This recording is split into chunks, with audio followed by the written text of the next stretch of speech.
Bismillahirrahmanirrahim. Assalamualaikum warahmatullahi wabarakatuh. Salam sejahtera untuk kita semua. Semoga kita selalu dalam lindungan Tuhan Yang Maha Esa. Amin ya rabbal alamin. Perkenalkan, saya Deki Hamdani, salah satu dosen tetap pada program studi manajemen Sekolah Tinggi Ilmu Ekonomi Sakti Alam Kerinci.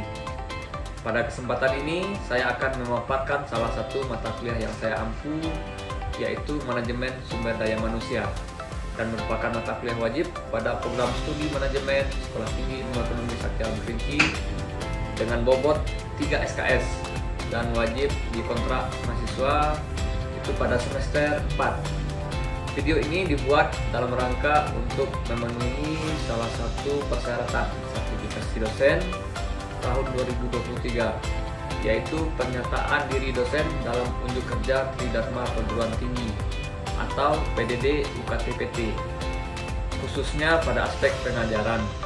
Sebagai dosen, saya sudah menerapkan Tridharma Perguruan Tinggi yang terdiri dari pengajaran, penelitian, dan pengabdian kepada masyarakat. Kemudian delivery interaction dan assessment atau yang disingkat dengan DIA merupakan sistem pengajaran yang saya terapkan kepada mahasiswa saya. Delivery yaitu saya menyediakan beragam materi pembelajaran untuk membantu mahasiswa belajar secara mandiri sehingga materi yang saya berikan dapat diterima dengan baik oleh mahasiswa. Interaction itu merupakan kegiatan tatap muka antara dosen dan mahasiswa untuk membahas mata kuliah yang dilakukan dalam kelas untuk mencapai capaian pembelajaran. Yang biasa saya lakukan itu berinteraksi langsung dengan mahasiswa karena ingin mencari tahu fokus atau tidaknya mahasiswa ketika di kelas saya. Selain itu, saya juga menggunakan beberapa media pembelajaran seperti WhatsApp Group, kemudian Google Classroom, dan Learning Management System atau LMS. Dan selanjutnya, assessment merupakan pemberian tugas yang terstruktur, direncanakan, misalnya membahas suatu artikel, kuis, dan menyelesaikan kasus guna mengukur sejauh mana kemampuan mahasiswa dalam menerima atau menyerap materi pembelajaran secara objektif sehingga penilaian terhadap mahasiswa bisa saya lakukan. Mata kuliah yang saya bawakan itu merupakan Manajemen Sumber Daya Manusia. Manajemen sumber daya manusia adalah pengembangan sumber daya manusia yang berfungsi melakukan perencanaan sumber daya manusia, kemudian penerapan, perekrutan, kemudian pelatihan, dan pengembangan karir karyawan atau pegawai, serta melakukan inisiatif terhadap pengembangan organisasional sebuah organisasi atau perusahaan.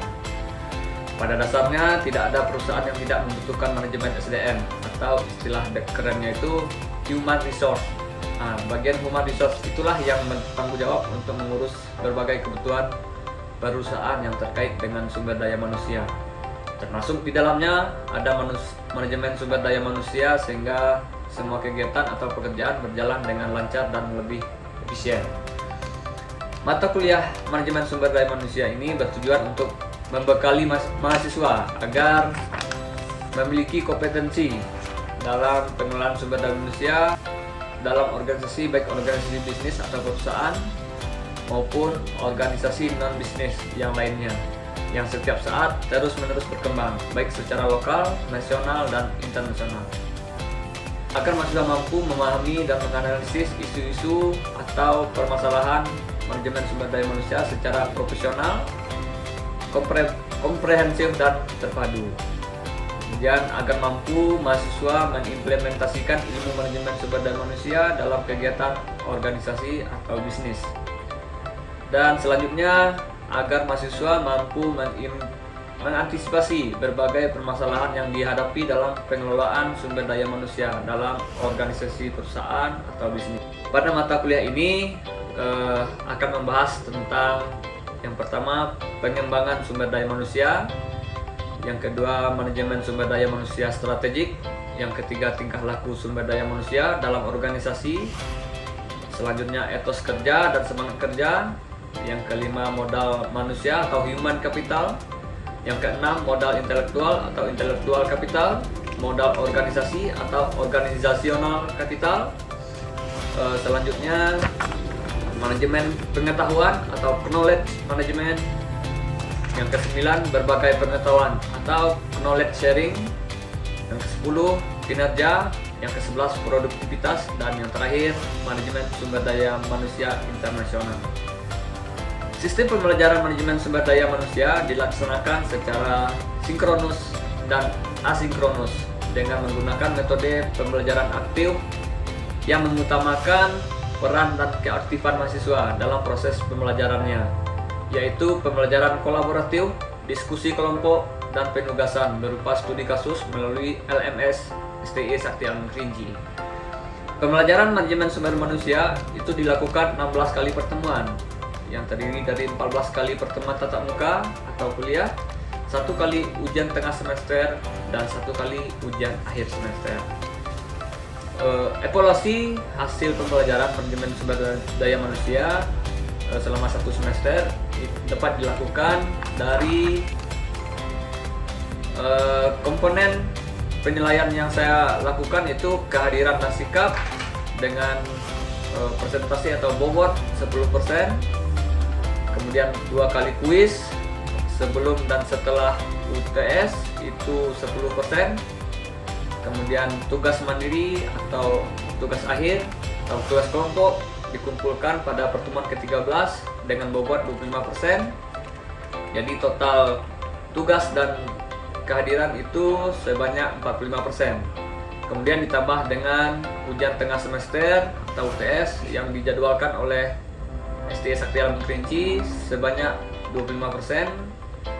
Kemudian lagi ujian akhir semester atau UAS terjadwal oleh Sekolah Tinggi Ilmu Ekonomi Sakti Alam Kerinci sebanyak 30%. Jadi total bobot adalah 10%. Selanjutnya saya akan menampilkan proses pembelajaran atau peer teaching yang biasa saya lakukan di dalam kelas. Selamat menyaksikan. Warahmatullahi wabarakatuh. Waalaikumsalam warahmatullahi wabarakatuh. Selamat pagi.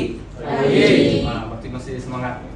Walaupun hari ini sudah siang, tapi kita masih semangat seperti tadi pagi. Baik, seperti minggu kemarin kita telah melaksanakan perkuliahan. Ada yang masih ingat nggak kira-kira materi yang saya sampaikan minggu kemarin? Pengembangan SDM. Pengembangan SDM, apalagi? Rekrutmen, ya baik. Apalagi? Latihan. Baik. Pada minggu ini atau pertemuan yang ketiga ini kita akan membahas tentang pengenalan, penempatan, dan pemberhentian. Nah,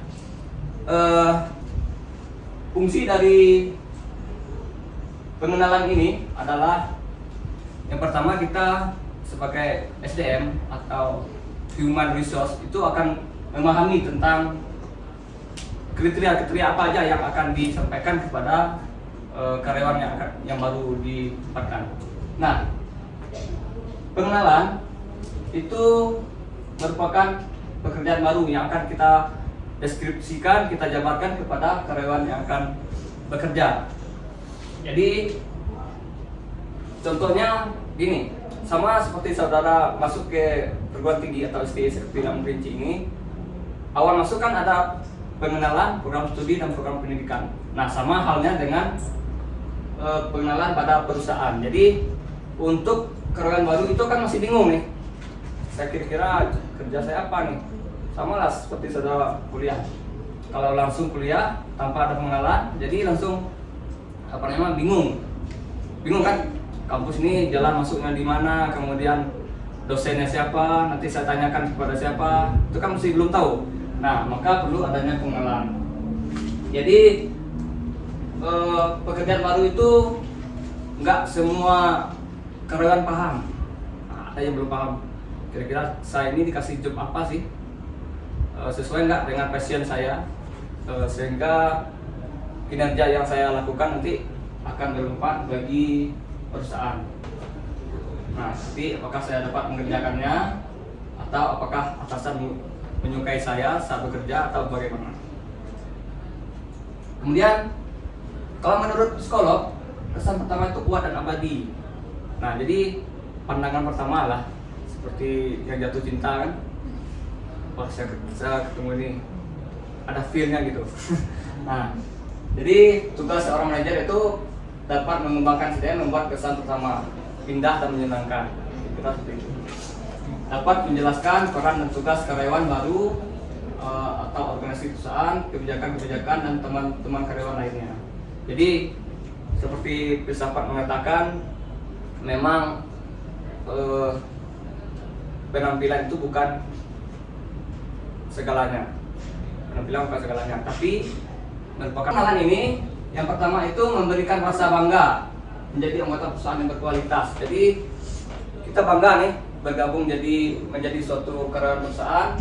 Setelah diperkenalkan dengan rekan-rekan sejawat yang lain, dengan anggota yang lain, kita merasa dihargai gitu, diposisikan sebagai orang baru, jadi tidak canggung.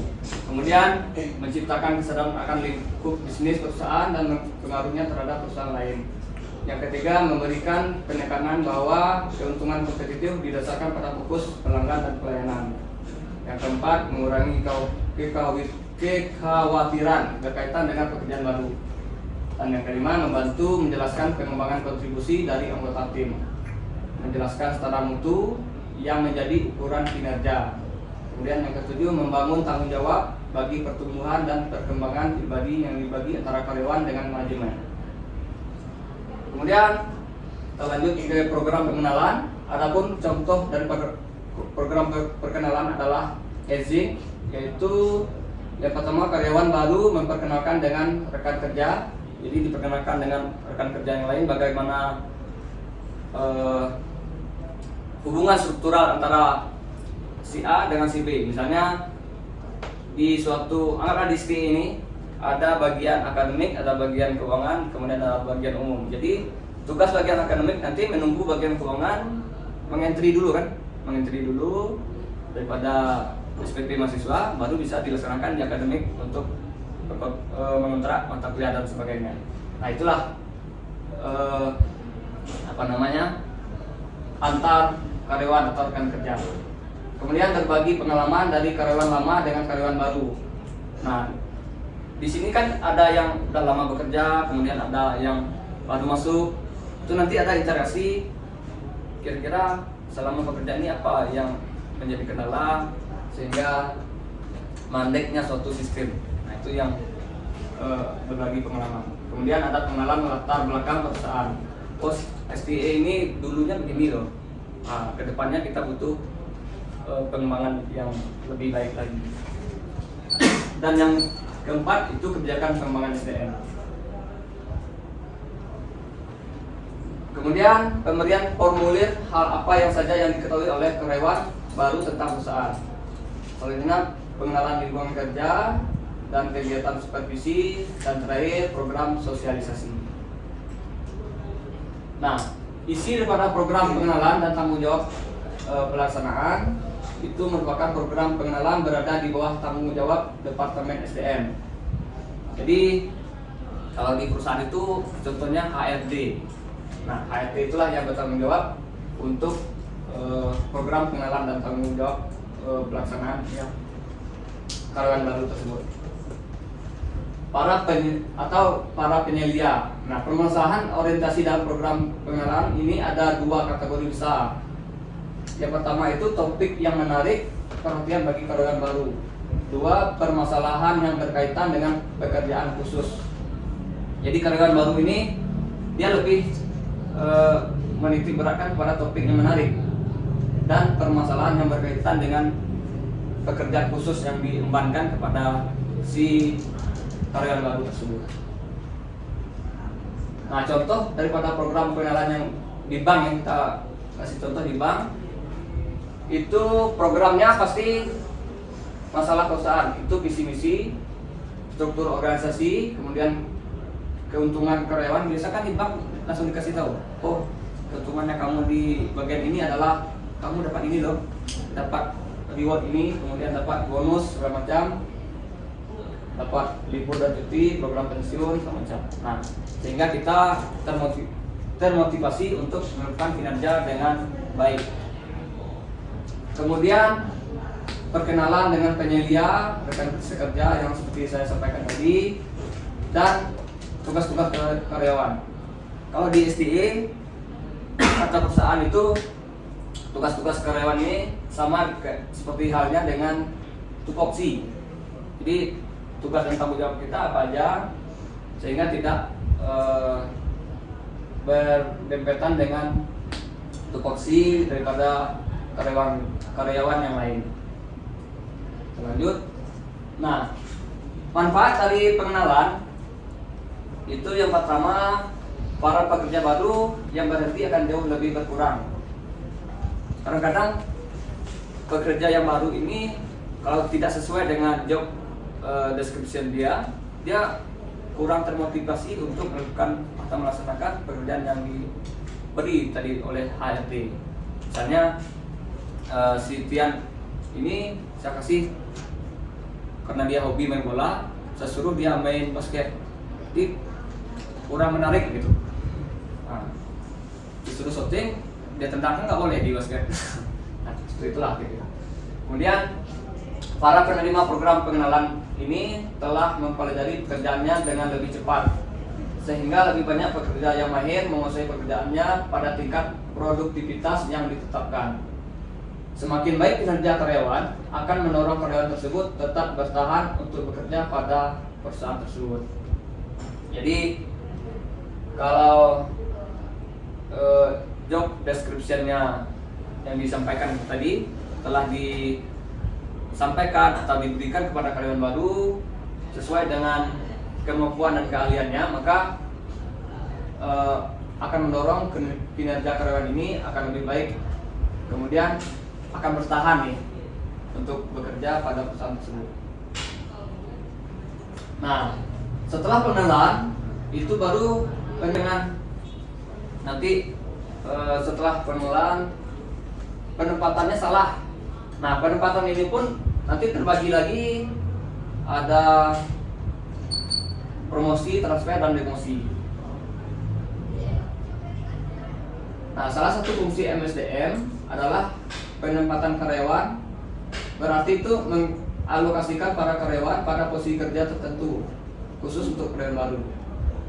Kemudian karyawan lama yang telah menduduki jabatan atau pekerjaan termasuk sasaran fungsi penempatan karyawan di dalam arti mempertahankan pada posisinya atau memindahkan pada posisi yang lain. Jadi ada promosi jabatan. Jadi penempatan atau staffing itu terdiri dari dua cara. Ada karyawan baru dari luar perusahaan, kemudian ada penugasan di tempat yang baru bagi karyawan lama yang disebut dengan placement atau penempatan internal. Nah, kesalahan umum yang sering terjadi itu adalah penempatan internal ini tanpa ada orientasi, karena karyawan yang lama dianggap telah mengetahui segala sesuatu tentang perusahaan. Jadi seperti senioritas lah. Kalau diganti nanti takut sistemnya berubah, kemudian passwordnya tidak diberi atau yang lainnya. Nah, jenis penempatan ini ada 3 jenis. Pertama promosi, yang kedua transfer, dan yang ketiga adalah demosi. Kira-kira ada yang tahu nggak promosi ini seperti apa dalam penempatan? Contohnya di kepolisian itu kan ada promosi jabatan, ya kan? Nah, promosi itu berjenjangnya naik. Jadi setelah jadi Kapolres, dia bisa jadi Kapolda, itulah contohnya. Nah, promosi ini terjadi apabila seorang karyawan dipindahkan dari satu pekerjaan ke pekerjaan yang lain yang lebih tinggi. Pasti naik ya, bukan turun. Dalam pembayaran atau tanggung jawab atau level. Nah, umumnya ini diberikan sebagai penghargaan, hadiah atau reward system atas usaha dan prestasi masa lampau. Jadi bagi polisi yang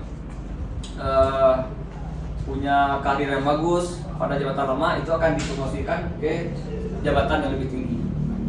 Kemudian keputusan promosi harus mencerminkan kinerja individu karyawan, tidak didasarkan pada pemilihan yang menyimpang, yang mengikuti perusahaan pribadi yang mempengaruhi kegiatan promosi. Nah, model promosi sistem senioritas. Maksud senior di sini adalah pekerja yang mempunyai masa kerja paling lama di perusahaan tersebut. Jadi, oh dia udah lama nih kerja di bagian bidang ini, maka beliau perlu dipindahkan ke bidang yang lebih tinggi dari bidang sebelumnya. Kemudian alasan rasional dari pendekatan ini adalah untuk menghindari atau mengurangi promosi yang menyimpang atau promosi istimewa. Jadi contoh ini ada, anggaplah kita di perusahaan X atau di oknum yang lain di kepolisian, itu ada yang namanya orang dalam. Nah, orang dalam inilah yang dimaksudkan dengan promosi istimewa. Misalnya ada salah satu orang tua saudara di perusahaan A, kemudian saudara sebagai awalnya nih seharusnya kan satu tingkat lagi naik. Nah, ini harus melampaui 2 tingkat di atasnya. Makanya itu disebut dengan promosi istimewa. Itu adalah alasan rasional untuk mengurangi daripada promosi yang menyimpang. Kemudian transfer atau transfer dan demosi. Nah, transfer ini terjadi kalau seorang karyawan dipindahkan dari satu bidang tugas ke bidang tugas yang lain yang tingkatannya hampir sama, baik tingkat gaji, tanggung jawab maupun tingkat strukturalnya. Tapi job description-nya berbeda. Nah, kalau gajinya sama, kemudian tingkatnya sama, tanggung jawabnya juga sama, cuman berbeda job description-nya. Contohnya itu adalah di bidang kemahasiswaan dan bidang kabak kemahasiswaan dan kabak keuangan. Ya serempel ya, satu tanggung jawab, cuman di bidang keuangannya lebih fokus ke akuntansi dan pembukuan keuangan, sedangkan di kemahasiswaan fokus kepada mahasiswa. Nah, manfaat daripada transfer bagi karyawan itu pengalaman bekerja mereka akan bertambah dan akan mempunyai keahlian baru, akan memperbaiki motivasi dan kepuasan individu, terutama ketika karyawan mengalami hambatan pada bidang tugas yang lama serta memberikan variasi kerja yang dapat meningkatkan kepuasan kerja. Nah, yang lebih parah itu adalah demosi. Nah, demosi ini terjadi kalau seorang karyawan itu dipindahkan dari satu posisi ke posisi yang lainnya yang lebih rendah. Ini kebalikan daripada promosi tadi. Baik tingkatan gajinya, kemudian tanggung jawab maupun tingkat strukturalnya. Demosi terjadi karena masalah kedisiplinan, kinerja yang tidak baik atau terlalu sering absen. Kemudian pengaruh negatif demosi adalah moral karyawan makin tidak produktif dan makin jelek loyalitasnya. Jadi kalau ada orang yang didemosi itu otomatis yang pertama semangat dia down untuk melaksanakan kinerja di perusahaan tersebut atau organisasi yang dia jalankan, sehingga tidak dapat memacu kinerja yang baik. Nah, tujuan demosi itu mendorong atau memicu karyawan yang tidak dapat mengerjakan tugasnya. Sebenarnya di SDM sendiri itu lebih jangan dipakai ya untuk demosi ini, karena pengaruh negatifnya cukup besar nih. Nah, itu untuk demosi. Termasuk yang ketiga itu job posting program. Job posting program ini memberikan informasi kepada karyawan tentang pembukaan lowongan kerja dan persyaratannya dengan lengkap. Kemudian tujuan memberikan dorongan bagi karyawan yang mencari promosi dan transfer serta membantu Departemen SDM dalam mengisi jabatan internal. Job posting dapat mempertemukan antara kepentingan perusahaan dengan kepentingan karyawan. Jadi sama kayak halnya dengan apa nih, aplikasi kencan ya, aplikasi kencan apa namanya, cocok, kira-kira cocok nggak saya dengan ini? Nah, itulah kira-kira untuk job posting ini, sehingga kesian yang kita dapat sesuai dengan yang kita harapkan. Nah, ada beberapa masalah dalam penempatan. Itu yang pertama efektivitas, yang kedua adalah tuntutan hukum, dan yang ketiga adalah prevensi PHK. Efektivitas ini kadang-kadang kita menempatkan seseorang itu tidak sesuai dengan keahlian mereka, sehingga berakibatkan kerugian pada perusahaan atau organisasi tersebut. Nah, contohnya di suatu bagian sudah banyak nih stafnya, kemudian kita menempatkan satu staf lagi. Nah, itu terjadi tidak efektif.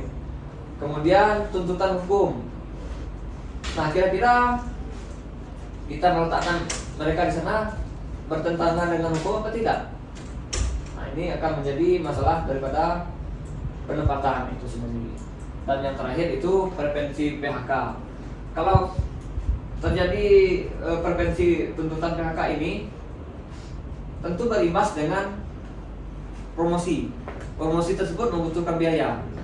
Pengenalan tersebut juga membutuhkan biaya. Jadi banyak biaya-biaya variabel yang akan mempengaruhi pada pendapatan suatu perusahaan. Hanya gara-gara prevensi PHK ini. Nah, itu beberapa masalah dalam pendapatan. Mungkin untuk pertemuan kali ini sampai di sini. Jika ada yang ditanyakan, saya persilakan. Ya. Saya mau bertanya, bolehkah karyawan menolak untuk pemindahan, dan jika boleh menolak pemindahan tersebut, apakah ada konsekuensi hukumannya? Pemindahan tadi ya. Nah, kita kembali ke ini. Jadi suatu SDM itu atau pimpinan, tentu pada saat kita melaksanakan penempatan atau promosi jabatan, kita akan memanggil nih karyawan tersebut, kamu apakah bersedia nggak ditempatkan di bagian ini atau tidak? Nah, tadi ditanyakan, jika ditolak ya, bisa nggak? Sebenarnya bisa-bisa aja.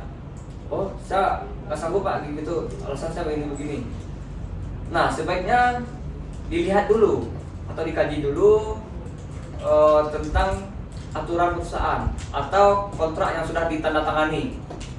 Melanggar nggak kalau saya menolak pemberian demosi pada atau promosi oleh bos atau pimpinan, sehingga saya tidak bertentangan dengan hukum tadi. Jadi kalau bertentangan dengan hukum, nanti takutnya si karyawan tersebut akan mendapat masalah baru. Nah, itu dilihat lagi kontrak pekerjaan dan aturan yang ada di organisasi atau perusahaan tersebut. Mungkin ada lagi?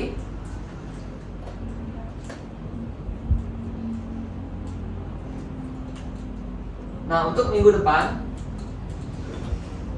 ini kita ada tugas. Yang pertama, analisis pelaksanaan penempatan karyawan pada perusahaan sekitar tempat tinggal saudara. Jadi silakan dianalisis, misalnya rumah si Putih Durga ini ada di samping Polres. Silakan dianalisis pelaksanaan penempatan karyawan pada perusahaan sekitar Polres tersebut, apakah prosesnya berjalan dengan lancar atau tidak, atau di mana kendalanya. Kemudian jelaskan kendala yang ditemukan pada proses penempatan. Jadi juga dijelaskan penempatan itu ada beberapa faktor yang membuat jadi masalah kan. Nah, uraikan tentang kendala yang ditemukan proses penempatan. Apakah ada yang namanya orang dalam atau tidak kan? Yang jelas nanti dibuat dalam bentuk poin-poin. Nanti saya akan cabut per individu menjelaskan atau mempresentasikan tugas ini. Mungkin dari pertemuan hari ini saya cukupkan sampai di sini dengan mengucapkan alhamdulillah. Saya tutup dengan assalamualaikum warahmatullahi wabarakatuh. Waalaikumsalam warahmatullahi wabarakatuh. Demikianlah video proses pembelajaran yang saya lakukan pada mata kuliah Manajemen Sumber Daya Manusia, Program Studi Manajemen, Sekolah Tinggi Ilmu Ekonomi Sakti Alam Kerinci. Terima kasih saya ucapkan kepada seluruh tim penilai dan tim panitia sertifikasi Smart Dosen tahun 2023, khususnya dari Direktorat Sumber Daya Dirjen Dikti dan Ristek Kemendikbud Republik Indonesia. Tidak lupa juga saya mengucapkan terima kasih kepada STI Sakti Alam Kerinci, Program Studi Manajemen, rekan sejawat dosen dan rekan-rekan mahasiswa. Demikianlah yang dapat saya sampaikan. Atas semua kekurangan dari saya mohon maaf yang sebesar-besarnya. Saya tutup dengan billahi taufik wal hidayah. Wassalamualaikum warahmatullahi wabarakatuh.